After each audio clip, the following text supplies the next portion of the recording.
দাদা, তোমার দিনের কোন সময়টা তোমার কাছে বেশি প্রিয়? ভোর ভোর 6টা।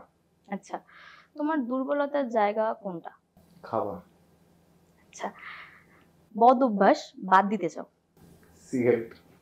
তোমার বিগেস্ট স্ট্রেংথ? পেশেন্স।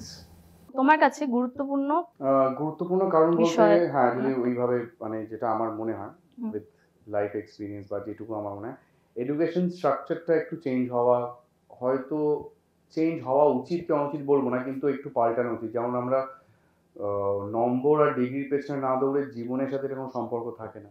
তো জীবনের জন্য একটা স্কুল দরকার লাগে প্রত্যেকটা মানুষের। এক্স্যাক্টলি। তো সে হ্যাঁ, বা তার ধরনটা ভবিষ্যতে কি হবে, হ্যাঁ, কি হতে চায়, সেইভাবে আমরা নিজের পৃথিবীটাকে ভাবি বা আমরা ওইভাবে ডিজাইন করি, রাইট? আমরা স্বপ্ন দেখি। হুম, হুম। কিন্তু এই নম্বর ভিত্তিতে স্বপ্ন দেখা আর নিজের ইচ্ছের স্বপ্ন দেখাগুলো আলাদা হয়। তো এইটা যদি একটু চেঞ্জ হয়, আমার মনে হয় অনেক মানুষের ক্লিয়ার হবে। তোমার শেখার মধ্যে সব থেকে বড় অভিজ্ঞতা?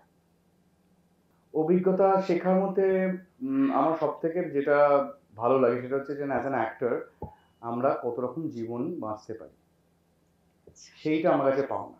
মানে অ্যাজ আ পার্সন আমি কোনো সময় মুচি, ম্যাথর, উকিল, পুলিশ, চোর, ডাকাত, প্রেমিকা, বর, প্রেমিকা বলছি, প্রেমিক, বর। তো এই যে এতগুলো চরিত্র বা এতগুলো জীবন এক্সপিরিয়েন্স করতে পারি, হুম। এইটা আমার কাছে খুবই ভালো লাগে।